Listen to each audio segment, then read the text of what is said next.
Assalamualaikum warahmatullahi wabarakatuh.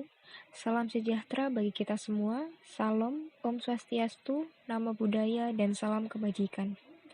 Yang saya hormati selaku dosen Sistem Informasi Manajemen, Bapak Tan Evan, dan teman-teman sekalian yang berbahagia. Dalam waktu 29 menit ke depan, kelompok kami akan mempresentasikan hasil kerja tentang bagaimana sistem informasi manajemen di dalam PT Pos Indonesia. Perkenalkan anggota kelompok kami. Yang pertama saya sendiri, Erica Fitrianingsi dengan NBI 038, kemudian Vita Rahmatul Lukman dengan NBI 053, kemudian Intan Salsa Valentina dengan NBI 248, Nabila Hayatun Nufus NBI 257, dan yang terakhir adalah Endang Sartika Sari dengan NBI 263. Sistem informasi yang digunakan oleh PT Pos Indonesia ada 6. Yang pertama yaitu Sistem Informasi ERP atau Enterprise Resource Planning, merupakan suatu sistem informasi yang diperuntukkan bagi perusahaan manufaktur maupun jasa yang berperan mengintegrasikan dan mengotomatiskan proses bisnis yang berhubungan dengan aspek operasi, produksi, maupun distribusi di perusahaan yang bersangkutan. Kemudian yang kedua yaitu Sistem Customer Relationship Management yaitu CRM, adalah suatu sistem metodologi strategi, perangkat lunak atau software, dan aplikasi berbasis web yang mampu membantu sebuah perusahaan untuk mengelola hubungannya dengan para pelanggan. CRM terdiri atas 3 unsur pokok, yaitu yang pertama manusia, yang kedua adalah teknologi, dan yang ketiga adalah proses.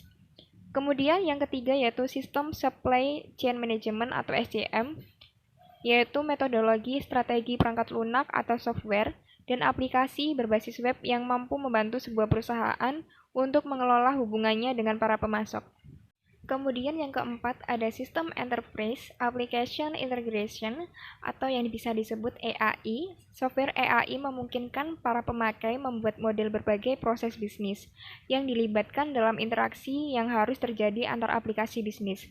EAI juga menyediakan middleware yang melakukan konversi dan koordinasi data, komunikasi aplikasi dan layanan pesan, serta akses ke berbagai interface aplikasi yang terlibat. Kemudian yang kelima ada Sistem Transaction Processing System, bisa disebut dengan TPS, yaitu sistem informasi lintas fungsi yang memproses data dari terjadinya transaksi bisnis.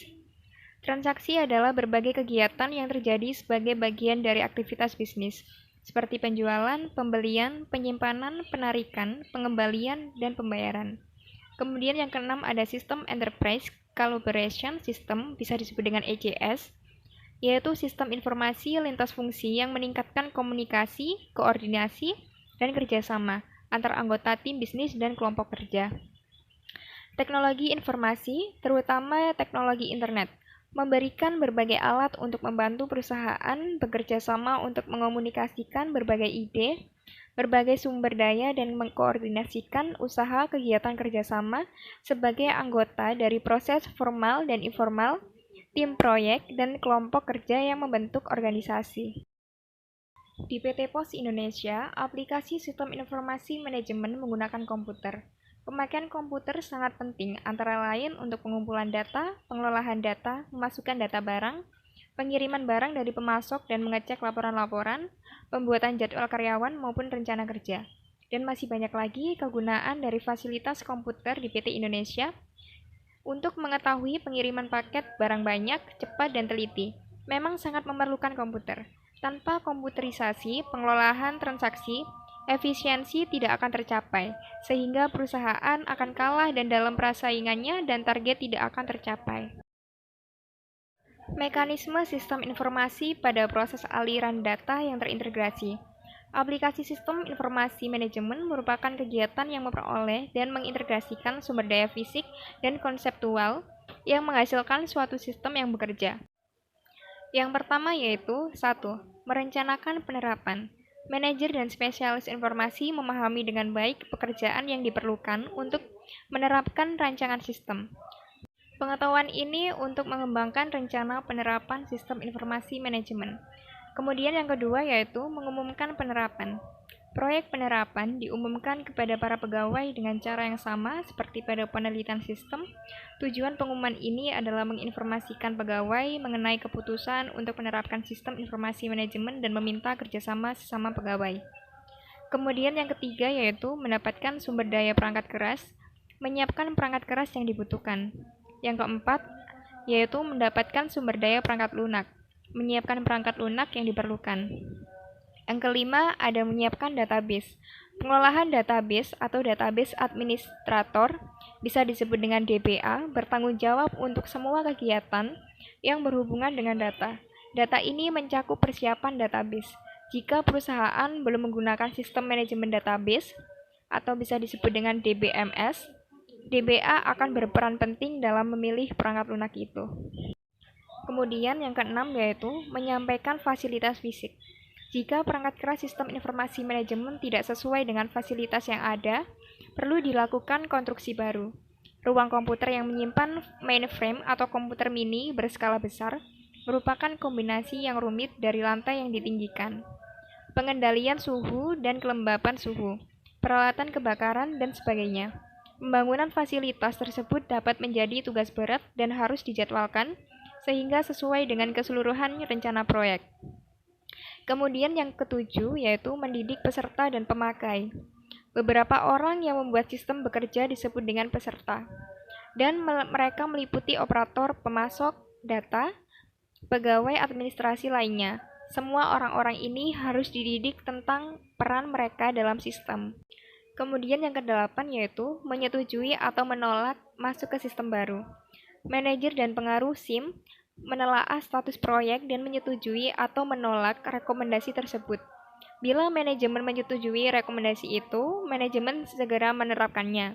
Tetapi bila manajemen menolak rekomendasi itu, manajemen menentukan tindakan yang harus diambil. Cara kerja PT Pos Indonesia. Pada PT Pos Indonesia memiliki berbagai sistem informasi yang digunakan sebagai pengembangan dalam perusahaan. Agar sistem tersebut berjalan dengan baik, maka untuk itu dibutuhkan cara kerja yang tepat dan benar. Pada sistem ERP mempunyai sistem di dalamnya yang terdiri atas modul-modul beserta submodul yang bertugas untuk mewakili sebuah komponen bisnis. Ketika sebuah data dimasukkan ke suatu modul, maka modul yang lainnya seperti persediaan dan pembayaran akan diperbarui otomatis secara real time. Supply chain management memiliki peran untuk memastikan semua kebutuhan tercukupi dan biaya yang dikeluarkan oleh perusahaan seminimal mungkin.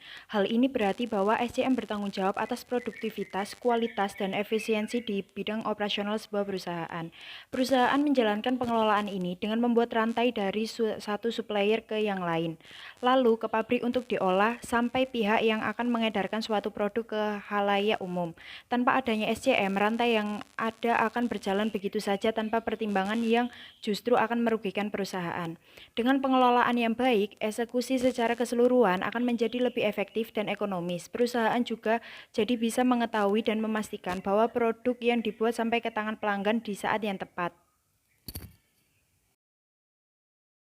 Cara kerja dari Enterprise Application Integration adalah memadukan aplikasi dan sumber data untuk memudahkan melakukan proses data. Cara integrasi yang dilakukan tidak mengubah sistem dan data yang sudah ada dan dapat pendekatan standar supaya aplikasi dan data bisa saling berkomunikasi. Enterprise Application Integration membuat enterprise dapat mengintegrasikan aplikasi dan sistem yang sudah ada serta menambahkan teknologi dan aplikasi baru ke sistem integrasi tersebut. Transaction Processing System memiliki cara kerja pada sistem proses data dengan bantuan mesin menjadi sistem proses data. TPS mencatat dan memproses data hasil dari transaksi pada PT Pos Indonesia. TPS pengumpulan data secara kontinu dapat segera dihasilkan dan sebagai data input untuk database perusahaan. Pada sistem ECS yang digunakan oleh PT Pos Indonesia sebagai pendukung bagi aktivitas luas pada perusahaan yang menyediakan peningkatan komunikasi dan arus pekerjaan dengan antar pekerja, sehingga sistem yang digunakan ini dapat menampung informasi pada anggota. Permasalahan. Untuk menjawab permasalahan perusahaan PT Pos Indonesia selalu menggunakan komputer karena komputer sangat penting bagi perusahaan Indonesia untuk mengetahui pengiriman barang dan mencatat laporan-laporan karyawan. Dan untuk meningkatkan kecepatan pelayanan konsumen baik dalam memberikan informasi maupun dalam pengiriman kantor pos. Kelebihan PT Pos Indonesia. Yang pertama, PT Pos Indonesia lebih terpercaya dibandingkan produk yang serupa yang memberikan layanan seperti yang dapat diberikan oleh Pos Indonesia karena Pos Indonesia selalu menginginkan kepuasan yang dapat diterima oleh konsumennya, yaitu agar masyarakat dapat puas menggunakan produknya. Untuk yang kedua, PT Pos Indonesia sudah dapat diakses dalam bentuk online, yaitu mulai tahun 2010 Pos Indonesia meluncurkan produk terbarunya, yaitu dengan menciptakan produk online, sehingga dimanapun kita berada, bahkan tidak dibatas oleh waktu sehingga dapat mengaksesnya kapanpun dan dimanapun kita berada. Untuk yang ketiga, tarif yang diberikan oleh PT Pos Indonesia jauh lebih terjangkau dibandingkan dengan produk serupa yang bersender produk luar negeri seperti FedEx. Kekurangan yang pertama, PT Pos Indonesia masih kurang terkenal dibandingkan dengan jasa pengiriman yang memang sudah sering dipergunakan oleh orang banyak. Karena masyarakat banyak mengetahui bahwa PT Pos Indonesia hanya dapat melayani jasa pengiriman surat saja. Untuk yang kedua, PT Pos Indonesia baru pada tahun ini mengeluarkan jasa pelayanan online. Karena produk jasa pengiriman yang lain telah sejak lama meluncurkan jasa online. Sudut pandang lain menurut pribadi. Kelebihan, yang pertama kantor pos ada setiap kecamatan. Untuk yang kedua, tarif kiriman domestik, update dan seragam. Untuk yang ketiga, kantor pos pusat lebih lama. Untuk yang keempat, pelayanan prima. Untuk yang kelima, kiriman jumbo ada tarif khusus. Kekurangan. Yang pertama, kekurangan dari PT Pos Indonesia yang saya tidak suka adalah pengantaran paket ke tujuan di desa. Sistem pengantaran barang kiriman antar di desa dan di kota itu berbeda. Kalau di desa biasanya Pak Pos menitipkan barang kita di kantor desa. Memang lebih memudahkan, tapi terkadang tidak ada pemberitahuan adanya kiriman dari pegawai kantor desa. Meskipun bukan murni kesalahan dari kantor pos, seharusnya bisa diatasi dengan menelpon pihak penerima ketika paket sudah disampaikan di desa. Setidaknya penerima bisa mengambil sendiri di kantor desa jika memang kiriman tersebut dibutuhkan segera. Informasi Manajemen PT Pos Indonesia. Di dalam sistem informasi pendataan inventaris pada PT Pos Indonesia, kepada kantor pusat berupa dokumen penerimaan inventaris valid dan sebaliknya berupa dokumen penerimaan inventaris. Kepada SPV Teknologi berupa data inventaris, laporan penggantian inventaris, laporan perbaikan dokumen penerimaan inventaris, dan sebaliknya berupa catatan ketidaksesuaian inventaris, laporan data inventaris, laporan penggantian inventaris, dokumen penerimaan inventaris valid. Dan kemudian kepada kepala kantor berupa laporan data inventaris, laporan penggantian inventaris. Yang terakhir kepada petugas lapangan berupa catatan data inventaris tidak cocok, laporan perbaikan, serah terima penggantian inventaris, dan sebaliknya berupa data hasil pendataan lapangan, laporan kerusakan, laporan perbaikan, dan serah terima penggantian inventaris ditanda tangan. Dan ini adalah gambar solusi sistem informasi manajemen pada PT Pos Indonesia. Di dalam perkembangan bisnis, yang pertama, bisnis inti awal, berupa pos ekspres, surat pos biasa atau standar, paket pos, pos kilat khusus, Express Mail Service atau EMS, Mail Post, dan Filateli.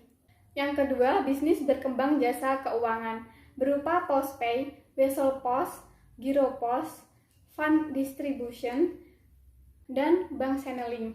Yang ketiga, merambah ke bisnis logistik, PT Pos Logistik Indonesia atau Poslog, bertujuan memberi solusi pelayanan terintegrasi atas permasalahan logistik yang meliputi warehousing, transporting, dan freight forwarding dengan berbasis pada konsep supply chain management, dan juga merambah ke bisnis properti PT Pos Properti Indonesia, berupa agen properti, pengelolaan dan pengusaha properti, konsultan manajemen properti, konsultan bidang manajemen operasi dan pemeliharaan properti, rekayasa atau engineering, dan konsultan bidang pekerjaan umum atau sipil, arsitektur dan desain, penyewaan ruangan dan NIS atau meeting, insentif, conference, exhibition, dan terakhir keselamatan kerja, keamanan, dan kebersihan. Proses pembangunan sistem informasi pada PT Pos Indonesia. Seiring dengan perkembangan teknologi informasi di era globalisasi ini, misalnya dengan hadirnya telepon dan ponsel, maka masyarakat Indonesia mulai meninggalkan tradisi saling mengirim surat. Sehingga PT Pos Indonesia mulai melebarkan sayapnya di bidang pengiriman barang belakangan ini. Dengan mengambil proyek sistem informasi PT Pos Indonesia ini dengan harapan agar masyarakat Indonesia lebih mencintai perusahaan dalam negeri dan menggunakan jasa PT Pos Indonesia. PT Pos Indonesia membentuk jaringan komputer antar bagian, yaitu bagian informasi, administrasi, dan supervisor logistik. Meskipun pada setiap bagian tersebut terdapat program komputer yang sama, namun program komputer pada masing-masing bagian tersebut hanya diaktifkan sesuai dengan kebutuhan setiap bagian. Pengembangan sistem informasi pada PT Pos Indonesia dengan membentuk jaringan komputer dalam meningkatkan kecepatan pelayanan pada konsumen, baik dalam memberikan informasi maupun dalam pengiriman. Kantor pos membentuk jaringan. Dari jaringan komputer tersebut dapat dijelaskan sebagai berikut. Yang pertama, BOS Office. BOS Office sebagai kantor pusat yang pertama kali menyediakan database sebelum dilakukan pengolahan data. Yang kedua, kepala kantor. Pada bagian kepala kantor, program yang digunakan adalah program aplikasi LBS atau Retail Book System. Yang ketiga, logistik. Kantor pos menyediakan komputer untuk logistik guna mempermudah dalam menjalankan tugas operasionalnya. Yang keempat, loket atau administrasi. Dari seluruh transaksi yang terjadi pada komputer logistik akan terhubung langsung pada komputer bagian administrasi atau loket. Dan yang kelima, informasi. Untuk memberikan kemudahan dan kecepatan pelayanan dalam memberikan informasi mengenai kedatangan paket, pihak perusahaan kantor pos menyediakan komputer untuk informasi. Maintenance Sistem Informasi PT Pos Indonesia. Dengan berjalannya waktu, Pos Indonesia kini telah mampu menunjukkan kreativitasnya dalam pengembangan bidang perposan Indonesia dengan memanfaatkan infrastruktur jejaring yang dimilikinya yang mencapai sekitar 24.000 titik layanan yang menjangkau 100% kota atau kabupaten, hampir 100% kecamatan dan 42% kelurahan atau desa, dan 940 lokasi transmigrasi terpencil di Indonesia. Seiring dengan perkembangan informasi, komunikasi, dan teknologi, jejaring Pos Indonesia sudah memiliki lebih dari 3.800 kantor pos online, serta dilengkapi elektronik mobile pos di beberapa kota besar. Penggunaan sistem informasi PT Pos Indonesia. Yang pertama adalah Enterprise Resource Planning atau ERP.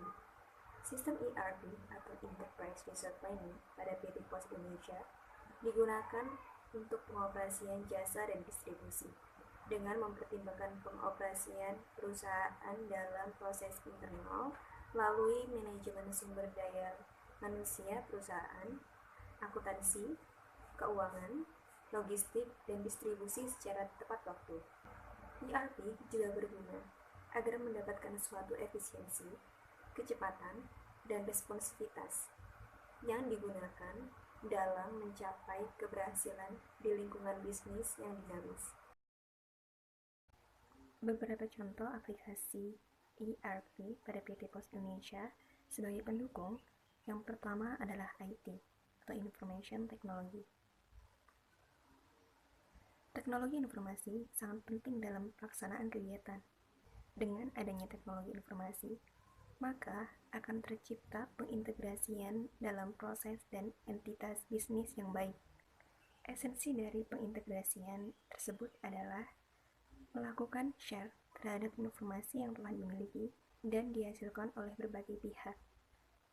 Sebagai contoh, yaitu suatu pengembangan jaringan sebagai alat penunjang kinerja dari produk-produk e-business.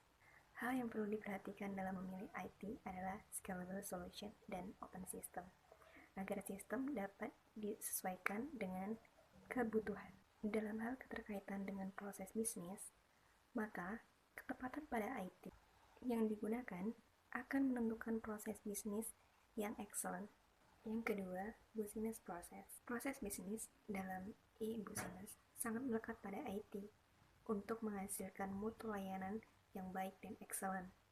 Sebuah proses bisnis yang baik akan selalu didukung oleh IT dan juga didukung oleh SDM yang berkompeten dan equipment yang sesuai dengan proses bisnis yang berkaitan.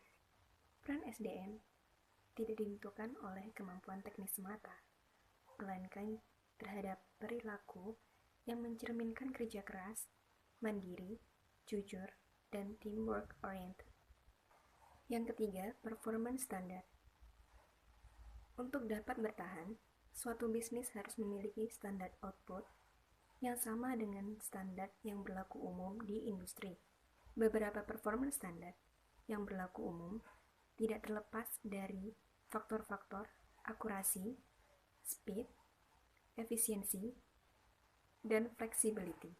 Yang terakhir adalah targeting. Targeting dibagi menjadi dua. Yang pertama adalah segmentasi. Pembagian segmentasi dilakukan berdasarkan lingkup bisnis dan sumber daya yang ada pada lingkup bisnis PT Pos Indonesia.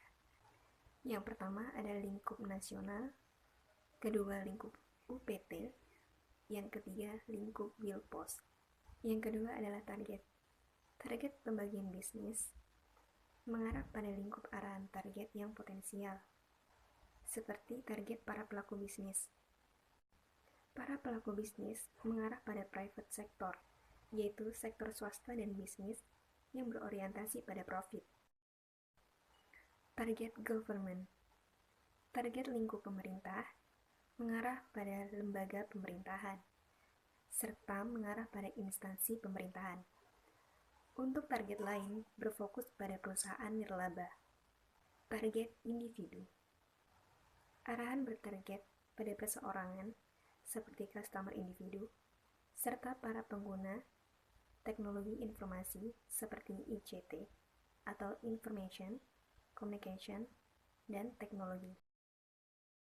Penggunaan sistem informasi PT Pos Indonesia selanjutnya adalah Customer Relationship Management atau CRM.